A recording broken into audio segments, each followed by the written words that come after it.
Alright, good morning naman no, Davaoenos. Ito naman yung ipapakita ko sa inyo na video ay i-feature natin itong mga makikita nating mga gusali, mga urbanized na area natin dito sa Davao City. Although malawak din naman talaga yung urbanization natin sa lugar natin dito sa Davao no, like abot ng Toril, Mintal, Kalinan, di ba? Mga ganun, Tugbok area. So urbanized na rin yung lugar na, di ba? Commercialized. Pero ito talaga yung pinakasentro kung matatawag natin, kasama to sa Poblacion District no. So ano lang ba yung i-mention natin dito, yung abot ng ating mga kayang i-mention no, at i-spot at makikilala na natin, ma-recognize no. For example, ito yung ma-recognize ba natin to? Ito yung Oasis, di ba? One Oasis condominium residences, parang gano'n no. Tapos ito naman yung 101 Hotel 101 no, the largest hotel in the island of Mindanao by Double Dragon. Tapos ito naman yung SM City Davao. So ito na yung pinakamalaking SM sa buong isla ng Mindanao dahil nga sa nag-open na yung kanyang expansion. Tapos yung mataas na building na yan na hindi pa tapos, yan po ang tinatawag nating National University. 7th floor daw yan no. So ano na siya, isa rin siya sa nakapagpabago no ng skyline sa lugar na yan. Nagsi-shape up siya ng view sa lugar, di ba? Binago niya yung yung kanyang tanawin dito sa area nito ng Ecoland. So SM City Ecoland. And sa kanya lang din mga kahilira within the vicinity, meron tayong makikita dito mga building. Yan ay tama ba? Oasis ay di ko rin alam eh. Basta ito Philinvest. Wait lang, asan ba yung Philinvest dyan? Tama, ito. Itong nasa likod ng Yamaha. Yan, kita nyo Yamaha. Tapos kulay blue, yung parang gitna. So ano siya, Philinvest Futura by Philinvest if I'm not mistaken no? So ano yan, condominium din. Sikat din naman ang mga Philinvest no, pagdating sila sa mga residences. Antipolo, pinakasikat, Marikina, Philinvest. Ay, Kainta pala sa Rizal. Basta tirahan niya ng mga artista dati. I mean, mga dating artista. I mean, yung hindi na sila gano'ng kasikat ngayon. For example, mga John Lloyd Cruz, mga gano'n no. So, Philinvest. So, yan. Ito, meron na tayong Philinvest sa Davao. And, ano pa? Ito, yan. Pagmamayari ito ni, Matina Enclaves, no? Owned by Iskandar family. Nagmamayari ng Royal Mandaya Hotel. Tsaka yung bagong itatayo na mixed-use development na mga building dun sa may Illustre Street. So Iskandar family, Dacia no, Dacia Security Agency, sila din may-ari. So yun, maganda rin yan no. Di pa tapos no, pero siguro may iba dyan na okay na may may nakatira na siguro. Pero di ako sure kung ito bang tinutukoy ko na itong kulay blue na yan likod ng Yamaha billboard is yun ba yung Futura by Philinvest, or di ko alam, nabasa yun. Bahala na kung alin dyan. Tapos ito naman ang sa may parte na to ng Davao Global Township. So sa ngayon yan lang muna yung mga high-rise building na makikita natin dyan sa lugar ng DGT. 23 hectares by Sibulan Master and with the collaboration of or joint venture ng Villa Abrili family. So ito naman yung open space pa to ng Davao Global Township sa ngayon. At ito naman yung parang may bubong. Wait lang. Yan parang tent na yan. So yun yung parang weekend market. So hindi pa siya masyadong shape up sa lugar na dyan, hindi pa siya nagkaroon ng panibagong hitsura sa mga buildings gawa nung wala pang nakatayong mga matataas. Ito pala yung ginagawa. So ang video na to yan ang natin, ang pinaka topic. So Davao City featuring mga buildings, commercials, residences and hotels, ganun. So syempre turn natin itong camera. Wait lang, ito ba ang Alexian Brothers? Wait lang, alin ba dyan ang Alexian Brothers na hospital? Ito ba yun? Okay, pwede. Tapos ito ano naman to, hindi ko alam yan no? So never mind. Ito Iglesia ni Cristo, lokal ng Tulip Drive. Tama ba? Tama, Tulip Drive. Ikot natin dito, meron ditong gusali, yan, di ko alam yan. Ito naman hotel. Tama, hotel yan. Sa may Tulip Drive din area. Tapos ito na yung Water District, Davao City Water District. Yan, ganda yan. Malaki tignan. Ibig sabihin malaki yan, no? Kumbaga pasok na rin siya sa medium rise building or high rise building, ganun. Tapos ito naman yung Matina IT Park na hindi sabi nila lang daw, parang BPO lang daw talaga siya, hindi talaga dapat tawagin IT Park kasi hindi daw talaga siya legit na IT Park. Anong tawag din? Iba't nila sinabi. Ba't na nakalagay sa kanyang pangalan sa labas ay Matina IT Park.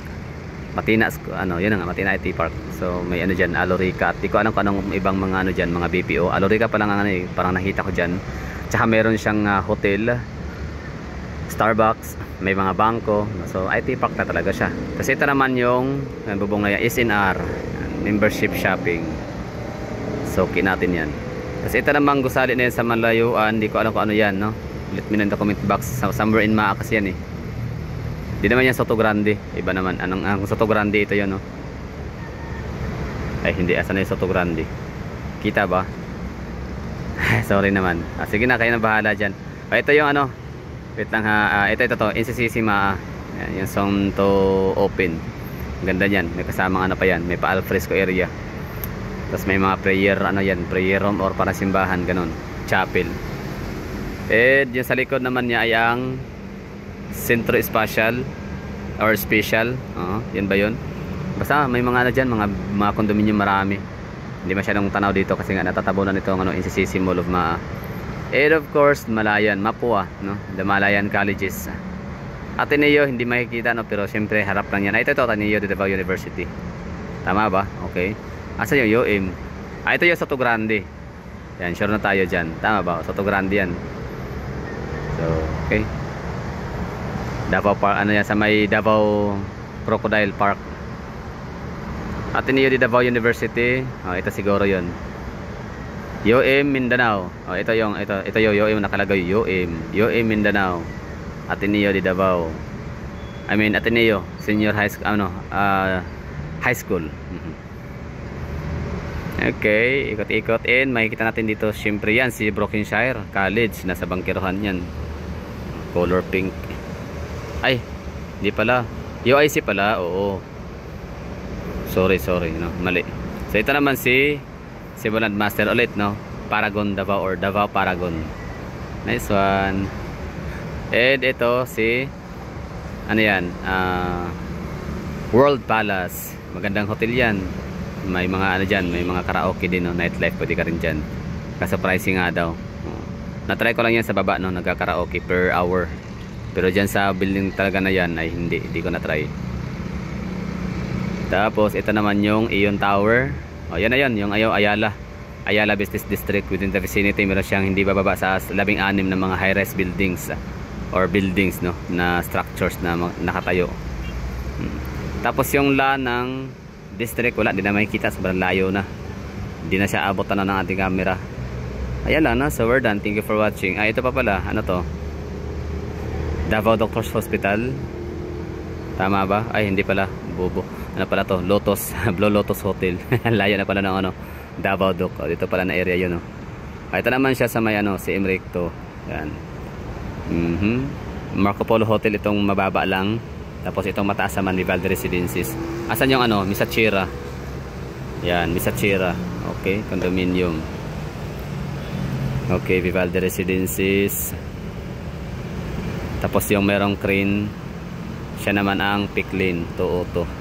Picklin. Ayan na, so marami pa mga gusali doon sa unahan na hindi natin makita na dito kasi nga yung camera natin is times 10 lang yung abot, kaya niyang i-zoom. So, thank you for watching. Maganda ang Davao City skyline, ha. Hindi man siya kapareha sa Cebu, Manila, Iloilo. Kasi nga iba-iba yung natin, yung ating topography. Iba-iba yung natin, yung ating landscape, no, ng ating mga lupain. So, Davao City is maganda siya. Cebu, Metro Cebu maganda din, of course. Iloilo maganda din. Bacolod, maganda rin ang Bacolod. Yun nga lang talagang 1 hour and a half lang ako doon. 1 day and a half lang ako nakastay sa lugar. So I shall return. So sa naman, Metro Manila, maganda rin ang skyline nila. And of course sa may Metro Angeles, Pampanga. Saan pa ba? Maganda ang Albay naman, Albay area, Legazpi, Daraga, pero wala pa silang masyadong mga high-rise buildings. In fact, wala pa silang highly urbanized city sa rehiyon ng Bicol. Tacloban, in fairness, maganda Tacloban. Galing, maganda sa masarap napakasarap tingnan ng view, overview ng Tacloban City kasi nga may dagat. Basta maganda oh. Iba din ang view na may bibigay niya. Tapos balubundukin. Marami din mga greeneries. What else, no? Ano ba mga napuntahan rin yung mga highly urbanized cities? I mean mga Cavite, walang maganda sa Cavite except Tagaytay and Alfonso. Yun, gusto ko yun. Sorry naman mga taga Cavite. So Tagaytay lang talaga gusto diyan. Some part of yan nga, Tagaytay lang talaga. Tagaytay, Alfonso and Indang, yan, maganda kasi gusto ko yung lugar na yan, mga malalamig, maginaw yung klima, masarap tirhan. Pwede siyang pwede ako doon mag-retire kung gustuhin ko. O yun, isa rin sa pipiliin ko, i-consider. Pwede naman Baguio, kaso nga lang masyadong malamig sa Baguio. So hindi rin siya nakatuwa, no? Nakalungkot din kapag masyadong malamig. So okay na ako sa Tagaytay City or Alfonso, Cavite kasi nga malapit na siya sa Maynila. Kung gusto ko, mamiss ko yung Cebu, mamiss ko ang Davao, mamiss kong mag-travel sa Kabisayaan, Panay Island, di ba? At least may malapit lang sa airport, no? 3 hours lang yung biyahe, nasa Naiya ka na.